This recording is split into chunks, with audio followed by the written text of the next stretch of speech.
დემოკრატების კავშირმა დღეს ახალციხის მუნიციპალიტეტის საკრებულოში პეტიცია შეიტანა. ორგანიზაცია მისი მომზადება მას შემდეგ დაიწყო, რაც ახალციხის მუნიციპალიტეტის საკრებულომ მათ მიერ წარდგენილი დადგენილება დაპირების მიუხედავად არ განიხილა. დოკუმენტი, რომელიც საკრებულოს დეპუტატების მხრიდან საკუთარი საქმიანობის შესახებ ამომრჩეველთან ანგარიშის წარდგენას ითვალისწინებს, ადგილობრივ თვითმმართველობაში განსახილველად ჯერ კიდევ მარტის თვეში შევიდა. იგი 11 აპრილის საკრებულოს ხდომაზე უნდა განეხილათ, თუმცა დღის წესრიგიდან ბოლო წუთებში ამოიღეს.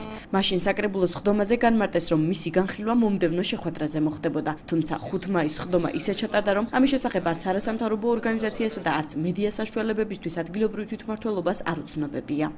Იმისათვის რომ განეხილათ აღნიშნული დადგენილება, მათ ჰქონდათ 2 კვირის ვადა და 2 კვირის ვადის შემდეგ გაიმართა საკრებულოს ხდომა, რომელზეც ამოიღეს დღის წესრიგიდან აღნიშნული საკითხი და უარი განაცხადეს მის განხილვაზე. მეორე საკრებულოს ხდომა ისე ჩატარდა, რომ ჩვენთვის არაფერი არ იყო ცნობილი, რაც შეეხება ოფიციალურ წერილს, იქ ოფიციალურ წერილშიც კი არ ჰქონდა დაწერილი, რომ ან რაიმე ხარვეზე არსებობდა, ან რაიმეს შევთანხმდეთ, ან რამე დროც კი არ უთხოვიათ, რომ განეხილათ.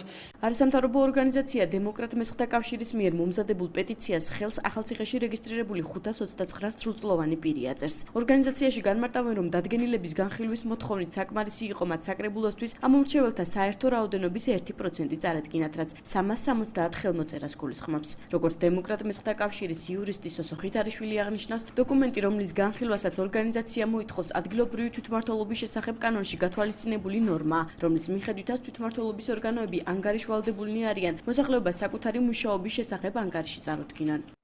ადგილობრივი თვითმმართველობის შესახებ საქართველოს კანონში არის მითითებული სპეციალური ნორმა, რომლის თანახმადაც ადგილობრივი თვითმმართველობის ორგანოები ვალდებული არიან ანგარიში წარუდგინონ მოსახლეობას მათ მიერ განხორციელებული საქმიანობის შესახებ, მაგრამ არ არსებობს ის პროცედურული ნორმები, რომლის თანახმადაც გაწერილი იქნება თუ რა სახით უნდა წარუდგინონ მათ აღნიშნული ანგარიში და რა ფორმატით სწორედ აღნიშნული პეტიცია ეხება მას.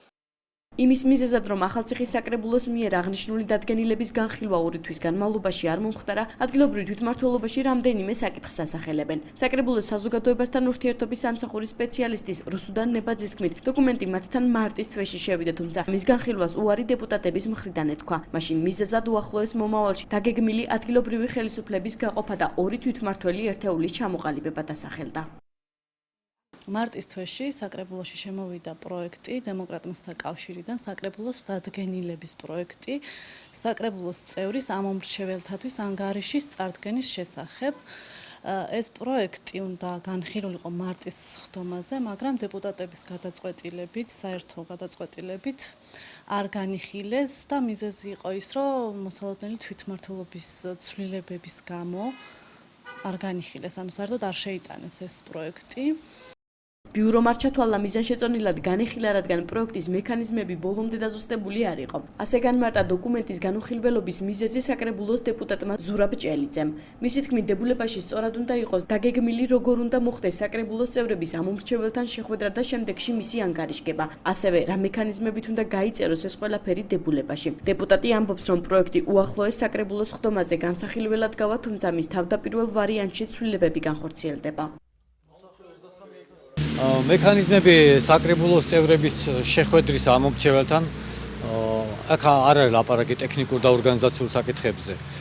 შემდეგ მისი ანგარიშგება როგორ უნდა მოხდეს, რა მექანიზმებით უნდა განიწეროს ეს ყველაფერი საკრებულოს დებულებაშიც, ხვდებით უკვე თამდები ცვლილებები მოყვება ამ ყველაფერს უკვე მიღებულ ნორმატიულ აქტებში.